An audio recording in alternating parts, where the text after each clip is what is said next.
Welcome to my party, we're just getting started. A life is a dream or a nightmare scarring. Hand me a drink cause I think I'm going all in. Get me a shrink who can catch me when I'm falling. Cover up my scars, flip the handlebars. Crashing in my car, wake up in a bar. I'll be a superstar, just on my avatar. And we're back with more Story Demon. I am David C. Hogue, the author of Marav and other assorted things. Working on my current novel. I'm about 15,000 words into it. Very proud of that. But the real star of the show is the lovely and talented Celeste Prater. Celeste Prater. Celeste Prater. I'm an author of multiple genres. My biggest one is the Fueled by Lust series, romance in the romance genre, Visiting Darkness in the crime thriller paranormal, and also has been adapted into a screenplay, and I even have a sequel to that. And I have memoirs. Chad Dean from My 600-Pound Life debuted on the Today Show, so I'm in all. My fingers are in everything. You're famous. And I was the editor.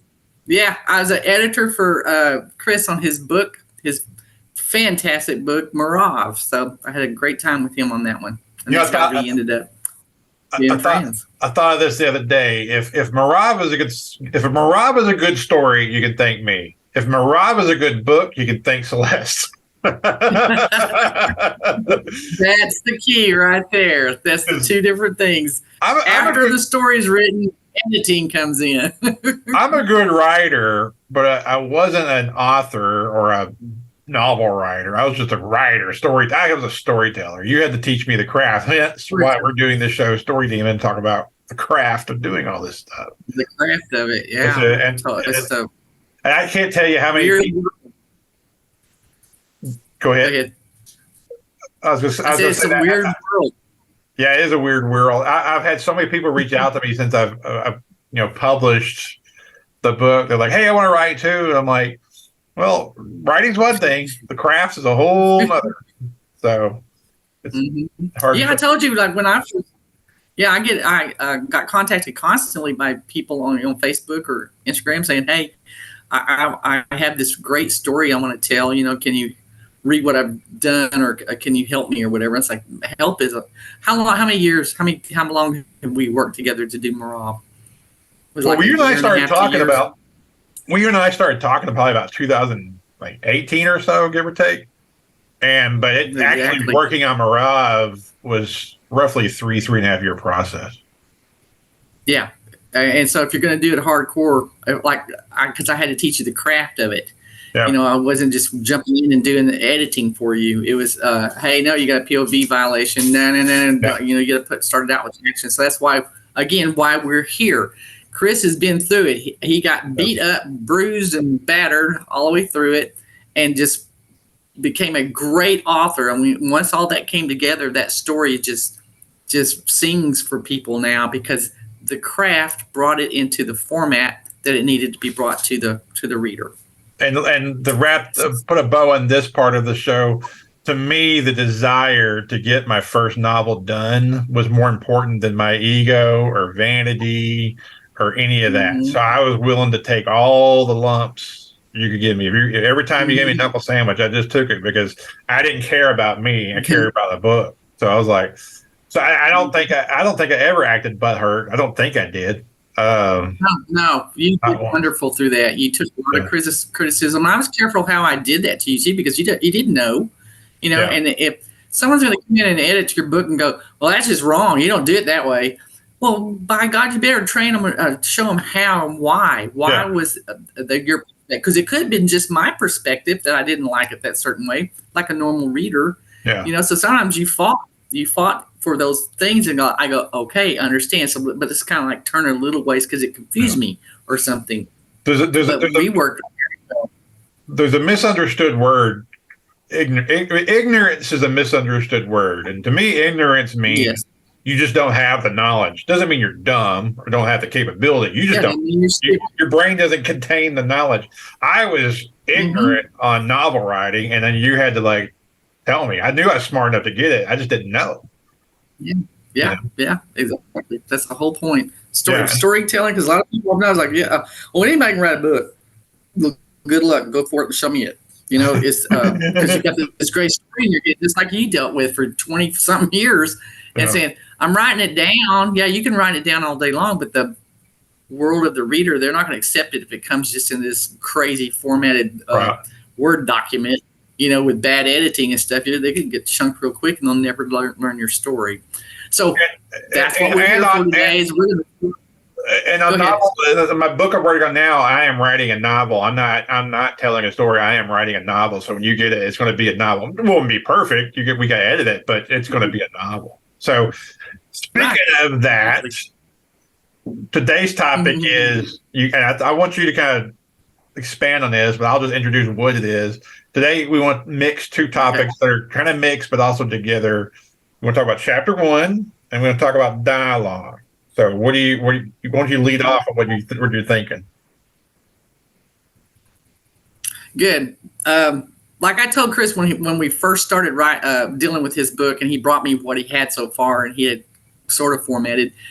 And when I started reading, I was like, no. He was telling me this backstory, this long backstory of Unidom and what was happening, which was interesting enough. But I said, no, you got to understand it from the publishing point of it. Is that it's going to end up on Amazon or books, Barnes and Noble on their website, and all these places have this look inside. Mm-hmm. And when you click that look inside, they may give you a whole chapter. They may give you 2 chapters. It depends on how much they're going to want to take of your book to show you. And it's usually starting from the very beginning. And people will read this. And if you're boring them right there on chapter 1, they're gone. And they're looking for somebody else who, when they look inside, they jump into the world. You're supposed to, when they do that look inside on there, as an author, you need to reach out through that screen and yank them into your story right then and there. You start in the action. So chapter 1 is the most crucial chapter of all to get them in. And then you can't let them down with the remaining chapters. You can't just pull them in there and then there's crappy writing from that point all the way up to the ending. But chapter 1, as far as getting your readers to you, for them to go, wow, that was really interesting. I want to know more, because all of a sudden it'll end. We want to know more. Here's the end of the sample. Want to know more? Get the book. So you have to start thinking from that aspect. And so when Chris rearranged and we started talking about, okay, how can where's the action happening at first? And he brought me to her being on Mars and riding in a truck and figuring out there's a fire out there. So there I was. I got sucked right into this story of watching what's happening to this main character. And so again, when we're talking about, hey, bring me into the action, is like you can start out, there's a big battle going on in somebody's living room. It takes them into the bedroom. It takes them into, someone's fighting, or someone's sitting in a cafe and they're checking somebody out, and they're looking, you're just thinking, what's going on? So you're in the action. I don't want to start a book that goes, well, I woke up today and, it's 3:00 in the morning and I can't sleep. And it's like boring. Oh, yeah. So it goes back to what we've all been saying. We've been saying through all of our podcasts, the prior ones, is world building. You make sure you know what you're going to be writing about. And by this point that you're going to write your chapter 1, you should know where that chapter 1 is going to be leading, what paragraph is going to be leading to the next one. You end that chapter, where you yank them into the next one. And the reason I brought up about dialogue was, okay, you're bringing it into action. So is there 2 people? That's happening right there. 3 people, 4 people. So you got to know those characters in and out, or are they just, a one-time character and they go away because they died at that moment or something. So you got to know exactly how you're going to be talking through this chapter as well too. Yeah. Because I've seen some books I've walked at, there's really good action coming in to it, but it was one character and they were walking through and you didn't understand where they were coming from because there was no internal dialogue. Okay. This person's going to be thinking. So if you're doing third person POV and you're the author God in their head, you're going to be presenting them as like, they're going to look at something and go, well, that is really odd. So they'll say in their brain, that is really odd, but they're not saying it to anybody. There's nobody in the room with them to say that, or they can say it out loud, or they can just say, that's really odd. in their head. So you got to figure out, am I going to do internal dialogue or am I going to do external dialogue? Yeah. Am I have dialogue between the two people? So explain a little bit what you did with chapter 1 with Merav, dealing with her being the only person that started out. Well, in terms of like her being the only person, and I wanted to give her something external going on that she didn't know about. And because she didn't know about it, that means we don't know about it. So now we're going to immediately be on some sort of a quest, if you will, along with her, like right from the jump. And so I wrote in, it's a what do you call it? Third person narrative or whatever. Third so person it wasn't like, mm-hmm. Yeah. So yes. So it wasn't her internal dialogue thing. It was a traditional narrative verbiage in what was going on, the action.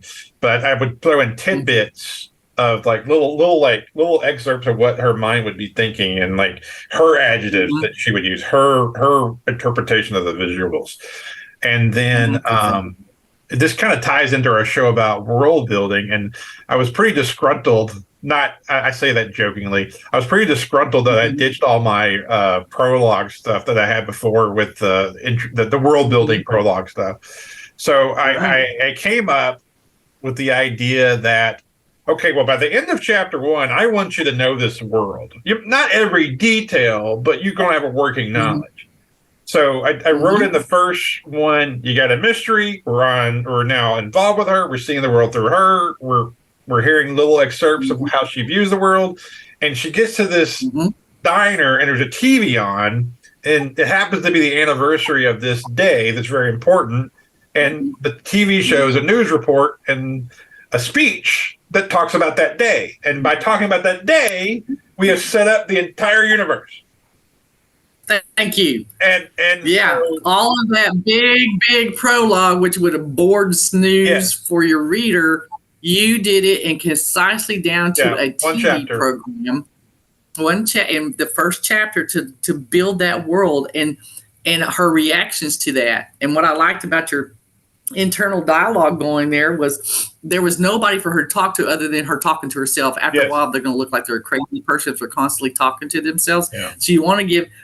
There's sometimes a person doesn't want to say something for someone else to hear, so they can even be talking to another character, and inside their head they're thinking, "I'm going to kill you in 5 minutes. You just don't know it yet." Right. In their head, but they're saying something else externally. So this is internal dialogue, external dialogue. Yeah. And there's precise moments you want to use it. If you constantly use internal dialogue, that will bore a reader as well too, because you want that back and forth. You give the most interesting thoughts. You only give the most interesting thoughts and adjectives that they have. Exactly. I mean, it is barred. They're not hiding anything from themselves. They'll hide something from somebody external to them. It's like when Chris brought her finally into a place where there was a human that she could talk to, things were going back and forth, and she was learning things from this person. And I want to kind of mesh it a little bit into with this because chapter 1 is so important. With your dialogue, with where you're going, where you're going to take that reader off, but also with the point of view of that character. When we say POV, that's what we're meaning, point of view, which means I'm looking from inside my head out from my eyes out. That character is looking out and scheming as a true human would.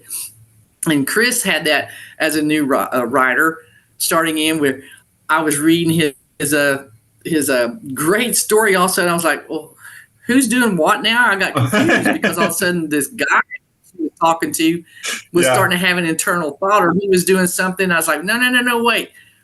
There's a point when you have to make a break. You go, okay, now Merav said enough. Now I need to break to this guy's point of view about what he's thinking of Merav, but he didn't need to do that in that chapter. So he stayed in Merav's point of view, and everything about that guy was from Merav's point of view. Mm-hmm. She could tell that he was burly, big as a bear, So she gets to describe him going on from that point. So it's all point of view. Make sure you have your point of view correct, that when you're coming in, your reader knows who is the one that's scanning and in that world and telling you that story from their interactions with that world.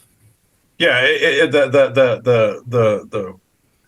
the goal for me with chapter one was introduce the protagonist, introduce the world, and give some sort of inkling of our where we're going to go with this plot. You don't have to set up the entire plot at all. I mean, Right. in fact, the whole point of Marav, I kind of took the Joseph Campbell approach, and kind of like, pretty much know what the Mad Max movies are famous for is Mad Max starts here, but by the end of the movie, it's completely freaking different, and they don't match at all because he's on this journey. So I wanted to start her in the middle of Mars, in a complete barren landscape with nothing around but her own self, knowing that the book is going to end with her on the rooftop hotel, at the rooftop pool hotel in Houston, Texas. And yeah, exactly. So I know I don't have to set up the plot. I just gotta like lead for play. So like Visiting Darkness, I remember reading that the first time. I thought that, and it hadn't changed. I know if it did change, then I'm aware about it. I stand corrected. But it begins with the mom, kind of a traditional suburban mom, and she's going about her normal day, and she ends up at the grocery store, and all freaking hell breaks loose. And something happens to her. I won't give it away, a spoiler, but something happens to her, and you're like, well, okay, that's not where the story's going now because she's changed, and then it goes somewhere else. And so it's like, it engages the reader because it's interesting what's happening. And then there's an explosion of events, and that would just shift the whole way. So you kind of did it was a setup, but it was a setup. It was a switcheroo setup, kind of. Switcheroo setup because I did not introduce my protagonist until the third chapter. Yes. So I started him out with action. It's first kind of like la la la la la. Then I said, boom, gotcha. You weren't seeing it coming. You didn't know that was about to happen. So it was a shocker. But not too far in, but just enough to keep them reading about what's happening with this poor woman. And I even had a beta reader tell me once that they said, I read that whole first chapter dealing with Mary, and at one point I thought she was in a dream, and that she would wake up from this dream and then something else would happen, and it completely blew their brains away. They said, "Oh my God, that was real." I remember reading it. Okay, it's what Mary. I couldn't remember the name. Okay, this book's about Mary. Yeah. And that's how I was reading. Okay, it's a book about Mary. And it's not about Mary.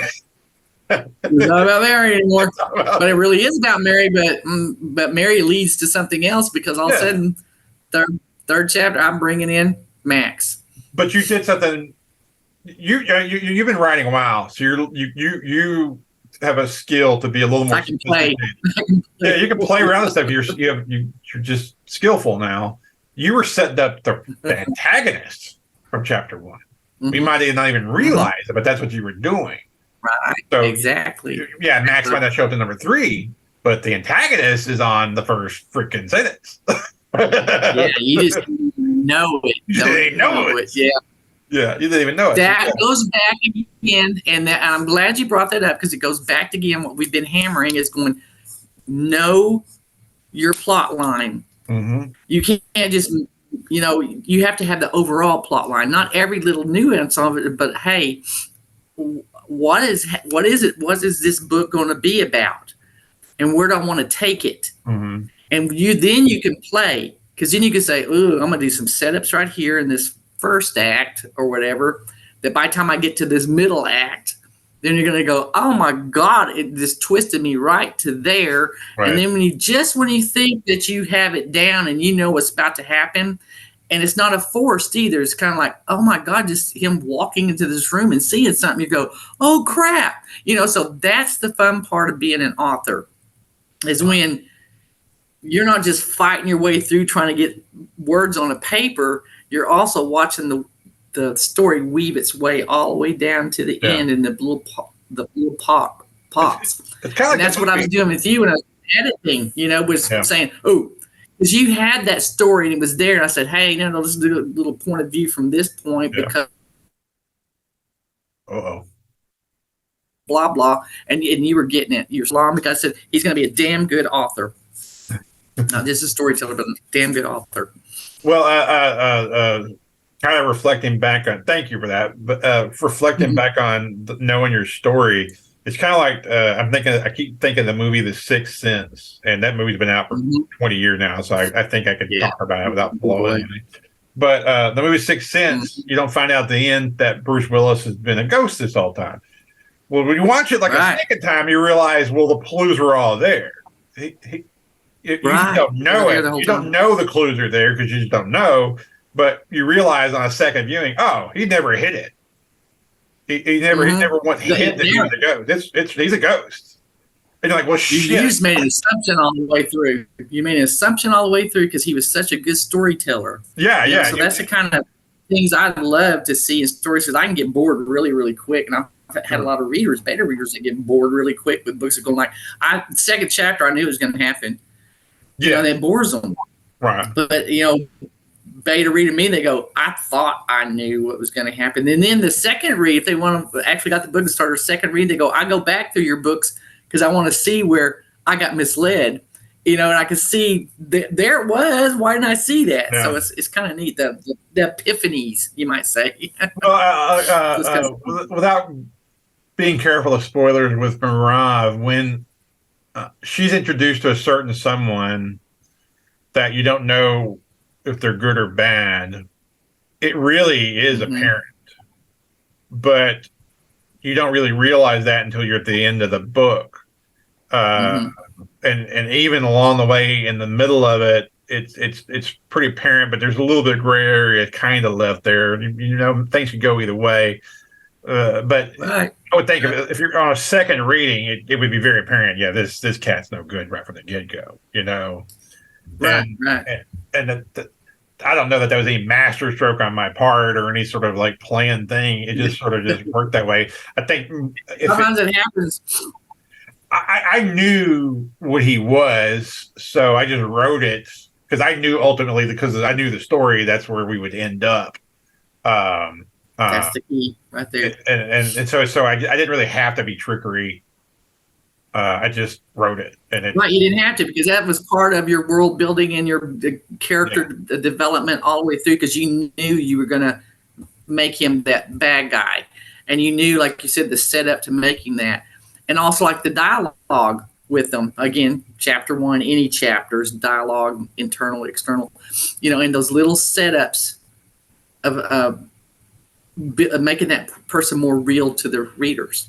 And sometimes it's hard to describe, how did I get to that particular point? What made me do that particular thing? It goes back to when you are so confident in what story that you're writing, and where you want to take the reader, and when you want to surprise them, when you don't, that it almost becomes like you were in that world and you're seeing this thing play out, and you're thinking, well, if I was at this particular point, I would, and you start. That world starts building itself for you. That's a strange thing to say, but you'll see that it'll happen to you as an author, even though you know the intricacies of the outline of, I want to start here, I want to take it through here, I'm going to introduce these characters at these points, blah, blah, blah, and I really want it to end like this, okay? But when you're starting to write that and those words are coming out, to me, I don't know, I'm pretty sure it happened to you too, Chris, or even with your second book you're writing right now, is that you start even adding more, and you're starting to see that world. You're in there. As an author, we are insane. We actually step into these damn worlds, and we're seeing it. And we also see a value of the characters that no one else can see at this point, because we're still building it. It's funny you said all that. You don't even know how synchronistic what you just said is. My current book that I'm working on now, you and I have talked about the broad outline of the ending that you and I discussed ain't the ending anymore. Because what has happened is I'm writing it and I'm in it, and those characters are just not going there. They're just not. I'd have to shoehorn it so bad to make them go to the ending you and I've already talked about. It's probably going to go this way. And I'm not even totally sure I know where we're going to end up. I know where we're going to end up, but I don't know where we're going to end up. That right there is author nirvana. To anybody out there who wants to be a writer, wants to be an author, that is the nirvana that you are seeking, that will keep you writing and writing and writing for years, which is my characters, that's when I look back sometimes and go, oh my God, are they real? And they're just filtering the stuff through me, and I just need to get it on some damn medium for them. Because sometimes I feel like these suckers are real. It's like they'll fight me through this. It's like, this character won't do that. Why am I taking them this direction? That's not them. Right. So that character will take me somewhere else. And I'm thinking, I get excited about, oh my God, where's this going to end up at? Yeah. And then I'm writing all this stuff. I'm just a dictator. I dictate what they're telling me. I kind of fall in love with my characters in a sense. Like I love Marab. Like I love Marab. Like love. Oh yeah. Not romantic love. I mean like like love like as a person. I love Max. Yeah. I love Max. Like I told you all along. I'm well documented how I feel about Max. He should be a series, right? Yeah. So he should be Jack. Anyway, but I'm the characters I'm working on right now. Like the ending that you and I had already discussed would be like demeaning, and I don't think that I don't want them to go there because that's not that would be it would be like having this really thoughtful. It'd be like the movie There Will Be Blood, where it's this really heavy movie, and you're really following this guy and you're really following this character in the struggle, and at the end there's a shootout. You'd be like, "What the hell is this?" Yeah, exactly. That's kind of what it's like. I'm writing There Will Be Blood, and I can't just make the ending all of a sudden be, Lethal Weapon.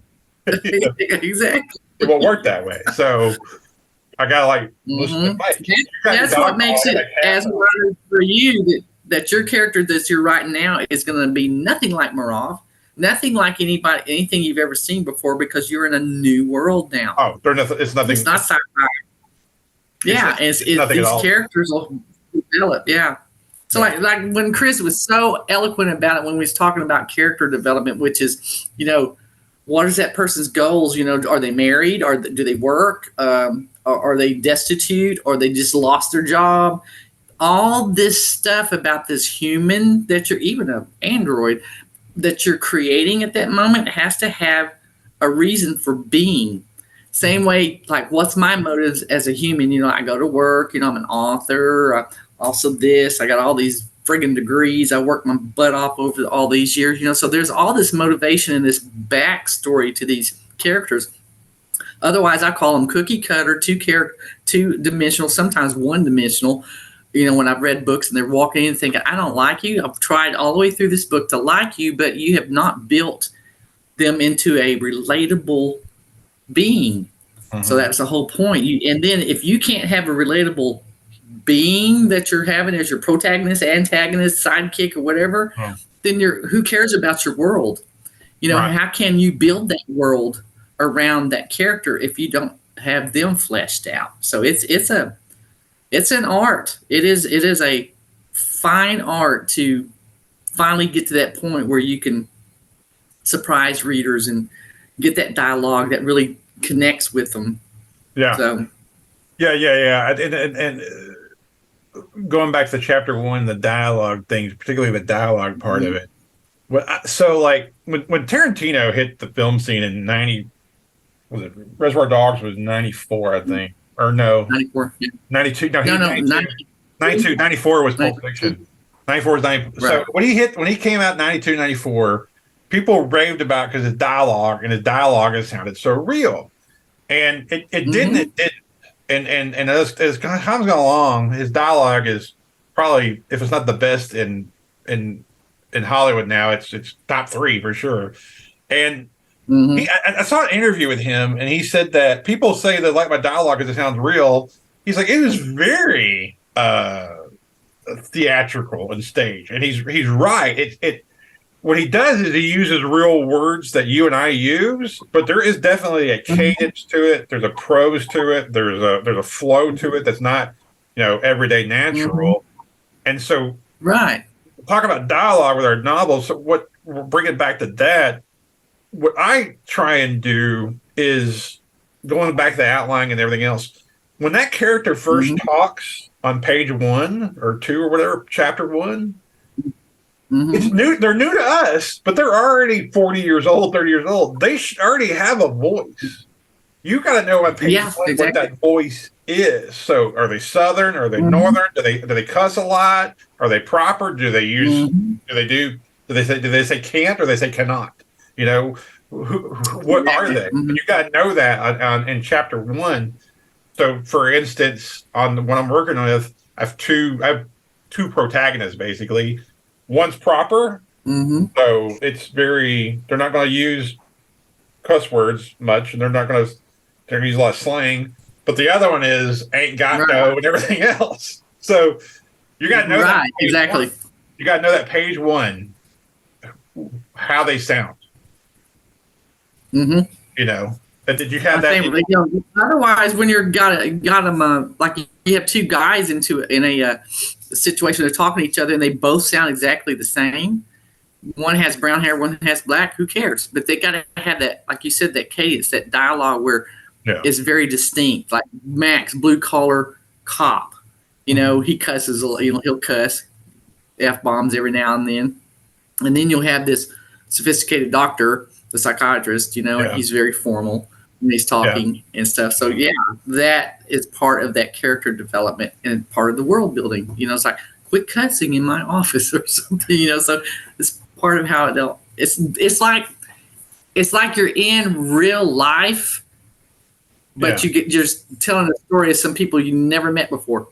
You know, you're just observing and you're writing about what they're doing. So their dialogue, like you fought me a lot on dialogue when I said no.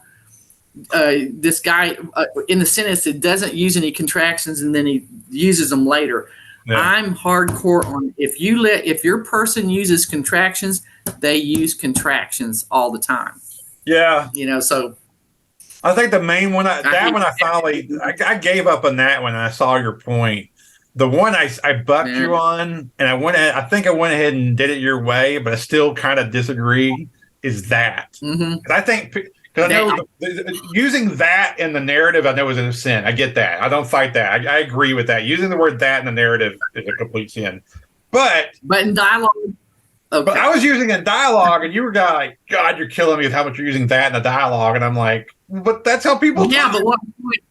But what I make a point of it is that are you doing it on purpose in the dialogue to irritate the other person they're constantly talking to? I would make a point. I told you too. If you're gonna use that and that and that and that in this dialogue, some other character should come back and say, "Is that your favorite word?" Point it out. You know.